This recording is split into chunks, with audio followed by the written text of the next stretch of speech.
जोहार जोहार सेवा जोहार, हार्दिक अभिनंदन, हार्दिक स्वागत है। आप देख रहे हैं पुणे सोच संगत विषय अंतर्गत प्रसारित व्याख्यान धारावाहिक आदिवासी द ओनर ऑफ इंडिया। यह एपिसोड नंबर 4 है। साथियों, हमने पिछले एपिसोड में जाना कि आदिवासी स्वयं को मनु, ब्रह्मा, ईश्वर, अल्लाह, भगवान के संतान नहीं मानते। वे प्रकृति के वंशज हैं, इसलिए स्वयं को कोयतूर कहते हैं। अब इसी की आगे की कड़ी का शीर्षक है इंडिजिनस और कोयतूर अलग अलग भाषा के शब्द हैं, किंतु दोनों शब्दों का पर्याय एक ही है। वो कैसे? तो चलिए सुनते हैं आगे। आदिवासी प्रकृति मार्गी होने के कारण स्वयं को कोयतूर कहते हैं। वे स्वयं को शासित व संस्कारित किसी धार्मिक विधानों से नहीं करते, प्रकृति के नियमों से करते हैं। कोया का पर्याय ही प्रकृति है। कोया शब्द का दूसरा पर्याय क्या है? कोया शब्द का दूसरा पर्याय मूल, आधार या आदि है। हाँ, कोया शब्द का दूसरा पर्याय मूल, आधार या आदि है। मूल, आधार या आदि क्यों है?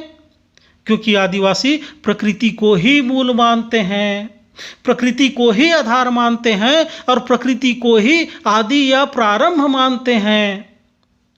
प्रकृति के सिवाय इस संसार व दुनिया का कोई अन्य मूल नहीं है, कोई अन्य और आधार नहीं है, कोई और आदि या प्रारंभ नहीं है।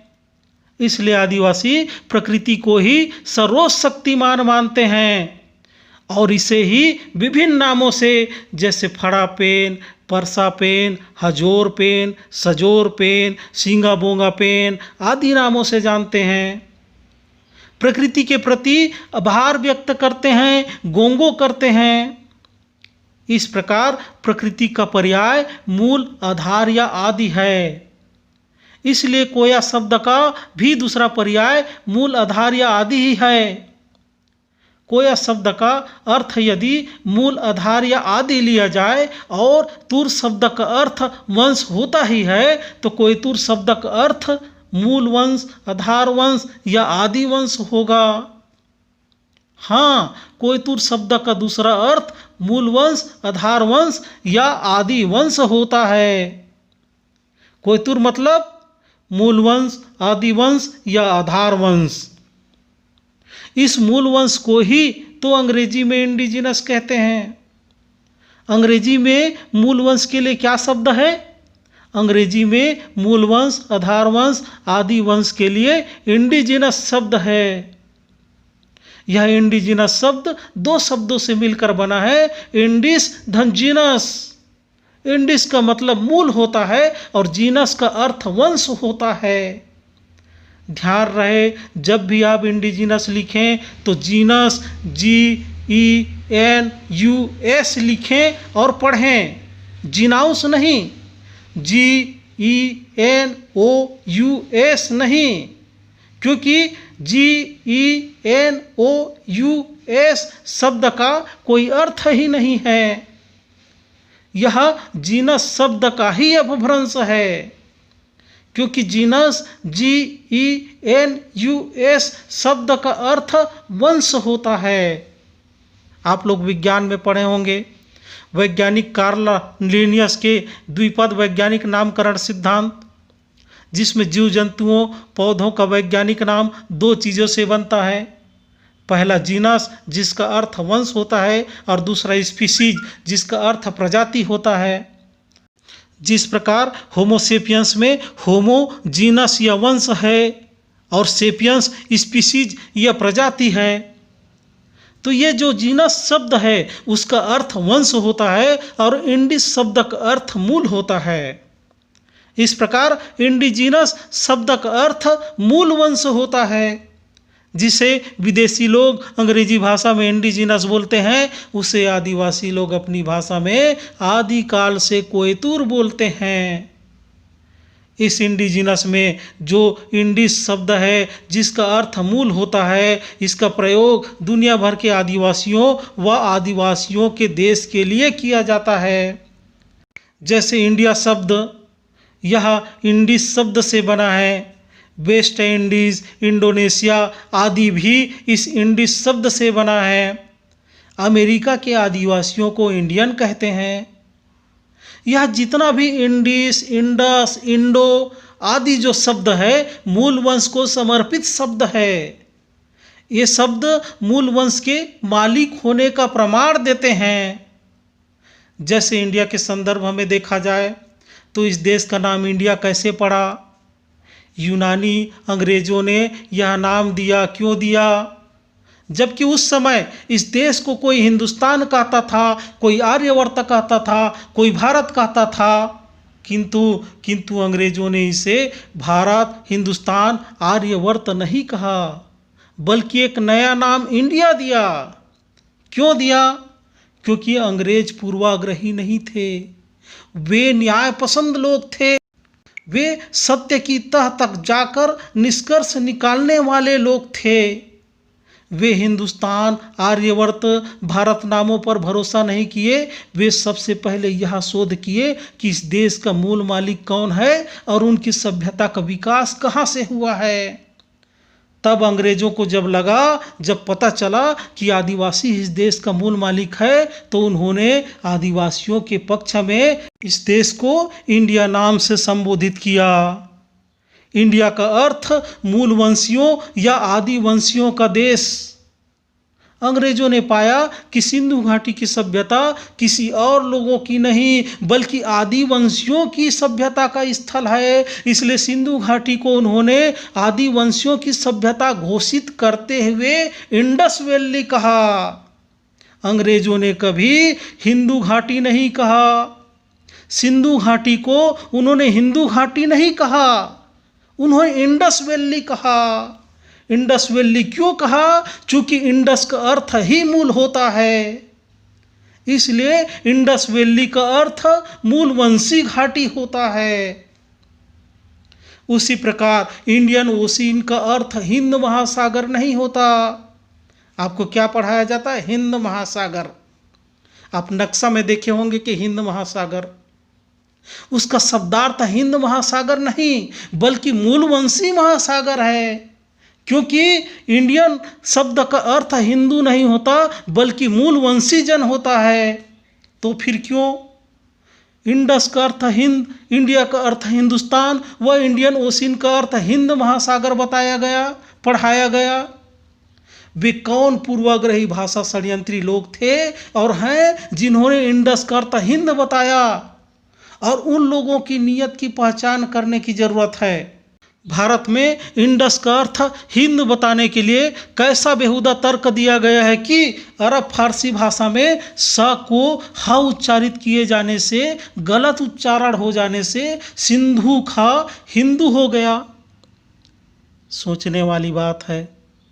यदि गलती से गलत उच्चारण हो गया तो उसे सुधारते क्यों नहीं? क्या गलती को सुधारा नहीं जाना चाहिए? देश के नाम के साथ इतना बड़ा गलत उच्चारण, उसे कैसे किसी ने सुधारने का प्रयास नहीं किया? दरअसल सुधार करने की कोई नियत ही नहीं है, क्योंकि यदि गलती जानबूझकर सोची समझी रणनीति के तहत किया गया हो तो उसे सुधारने की नियत कहाँ से आएगी?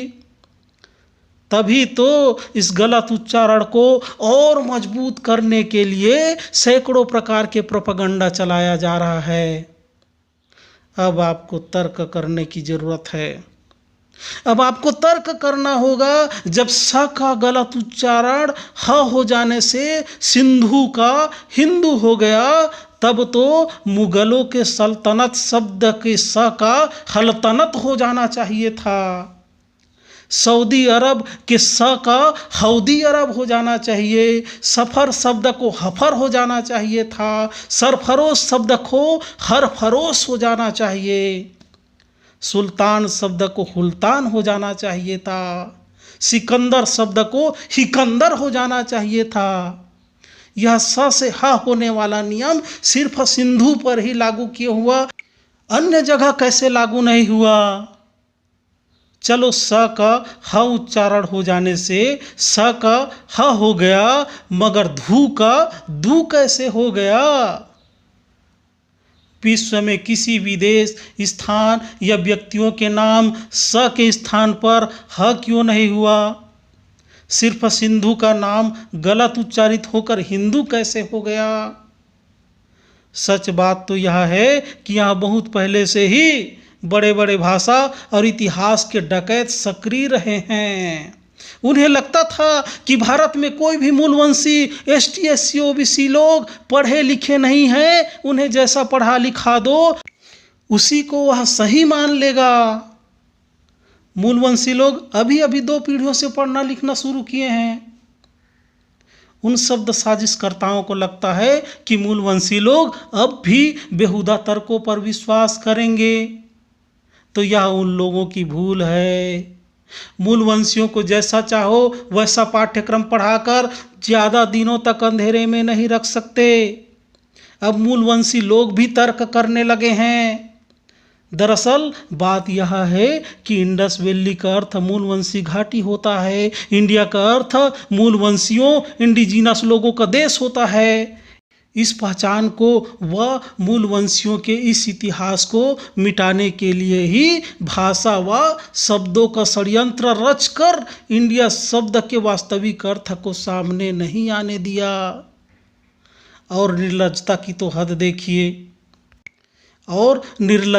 तो हद देखिए, हिंदू शब्द को जो फारसी भाषा का शब्द है जिसका अर्थ काफिर या गुलाम होता है, इस गुलामी अर्थ वाले शब्द को लेकर धर्म और देश का नाम रख डाला।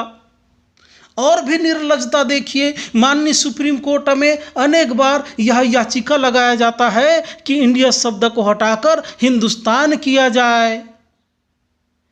इस प्रकार इंडिजिनस और कोयतुर अलग अलग भाषा के शब्द हैं।